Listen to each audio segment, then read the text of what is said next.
विधवा बहू का फैसला। महक की शादी रोहन से होती है। रोहन माँ बाप का इकलौता बेटा होता है, लेकिन फिर किसी कारण से रोहन की मौत हो जाती है। बेटा महक, तेरे आगे इतनी बड़ी जिंदगी है, फिर बच्चों की भी जिम्मेदारी। तू कोई काम कर ले। मैं तो कहती हूँ रोहन के ऑफिस में ही बात कर ले, शायद तेरे लिए कोई काम निकल आए। हाँ माँ जी, मैं भी यही सोच रही थी, लेकिन कैसे बात करूं, किससे बात करूं, कुछ समझ में नहीं आ रहा। अब वो क्या नाम था रोहन का जो दोस्त हुआ करता था, पहले तो बड़ा आता था हमारे घर। राकेश की बात कर रहे हैं? पर वो तो रोहन के बाद से कभी आया ही नहीं, पता नहीं कहाँ है वो। आया था, एक नहीं कई बार आया था, लेकिन मैंने बाहर से ही भेज दिया। घर के अंदर झांकता रहता था, मुझे ठीक नहीं लगा। अरे आपको तो पता नहीं क्या ठीक लगता है और क्या नहीं। उसका नंबर है मेरे पास, मैं आज ही फोन करती हूँ। सास राकेश को फोन लगाती है और शाम को घर आने का न्योता दे देती है। अरे आंटी, ओहो भाग्य हमारे कि आपने घर बुलाया। मैं तो कई बार आया, लास्ट टाइम तो अंकल से मुलाकात भी हो गई थी। हाँ, वो हम लोगों को निकलना था ना कहीं उस वक्त। अरे छोड़ो ना बेटा, बोलो क्या लोगे? आपकी बहू। क्या बकवास कर रहे हो राकेश? अरे मेरा मतलब ये है कि आपकी बहू कहाँ है? भाभी जी के हाथ की चाय की बस एक प्याली मिल जाती तो। महक चाय लेकर आती है, लेकिन वो जैसे ही राकेश की ओर देखती है, उसे राकेश पसंद नहीं आता। वो अंदर जाने को होती है कि अरे भाभी जी कहाँ जा रही हैं? बैठिए तो सबके साथ। जी नहीं, बच्चों को खाना खिला रही हूँ, आप माँ जी से बात करें ना।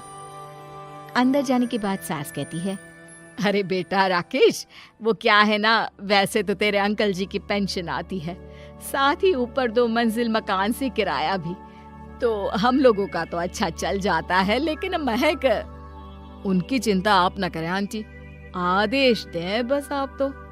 देखो भाग्यवान, रहने दो, कोई बात नहीं, मैनेज हो जाएगा। अरे क्या मैनेज हो जाएगा अंकल, हमें भी बता दें। आप चुप रहिए जी। अब वो क्या है ना राकेश, तुझे तो पता है कि रोहन के 2 बच्चे हैं, उनकी पढ़ाई लिखाई का खर्चा बहुत है। हम ये चाह रहे थे कि रोहन के ऑफिस में महक को भी अगर कोई काम मिल जाता तो। क्यों नहीं आंटी जी, मैं हूं ना, मैं बात कर लेता हूँ। वैसे तो आप हाँ ही समझिए। महक भाभी को बोल देना कि कल तैयार रहें मेरे साथ ऑफिस चलने के लिए। मैं मालिकों से मिलवा दूंगा उन्हें।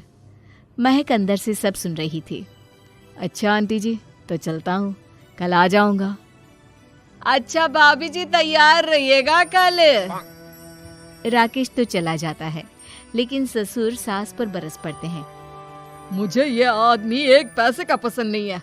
तुम इसे बोल दो कि हमें कहीं नहीं करवानी बहू से कोई नौकरी। अरे क्यों नहीं करवानी? सारा पैसा मैं इसके बच्चे और इसी पर उड़ा दूंगी, तो मेरी बेटी को क्या दूंगी? जरूरत क्या है तुम्हारी बेटी को तुम्हारे पैसे की? अरे वो तो पहले ही बड़े पैसे वाले घर की बहू है। अपनी बहू की सोचो जो अब तुम्हारी बेटी जैसी है। बच्चे रोहन की आखिरी निशानी है।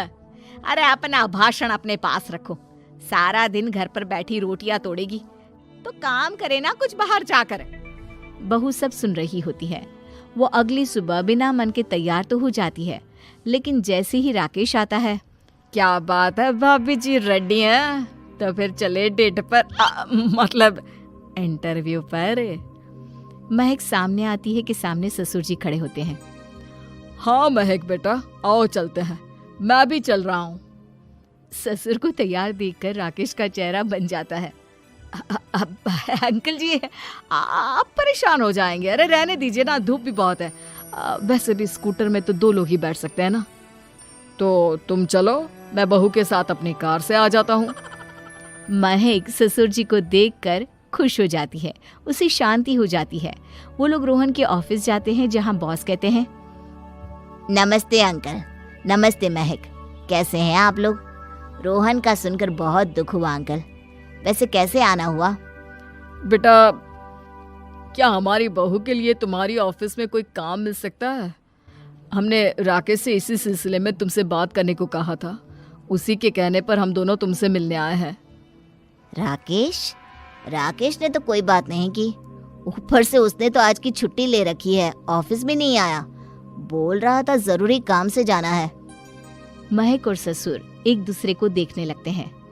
वैसे महक क्या किया है आपने? आई मीन इंग्लिश कैसी है आपकी? महक बॉस से अपनी पढ़ाई लिखाई और क्वालिफिकेशन के बारे में सब कुछ बताती है। ग्रेट, आपके लिए काम तो है लेकिन ऑफिस में नहीं।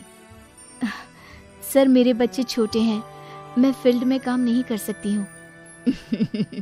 मतलब वो काम घर से करना है, घर से रहकर बच्चे भी देखें और घर भी देखें, लेकिन हाँ काम जरूर से करें।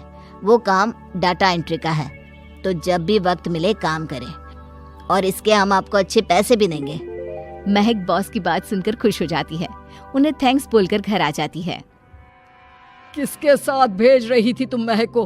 अरे वो कमीना, उसने तो ऑफिस से छुट्टी ले रखी थी, बात भी नहीं की थी उसने बॉस से बहू के काम के लिए।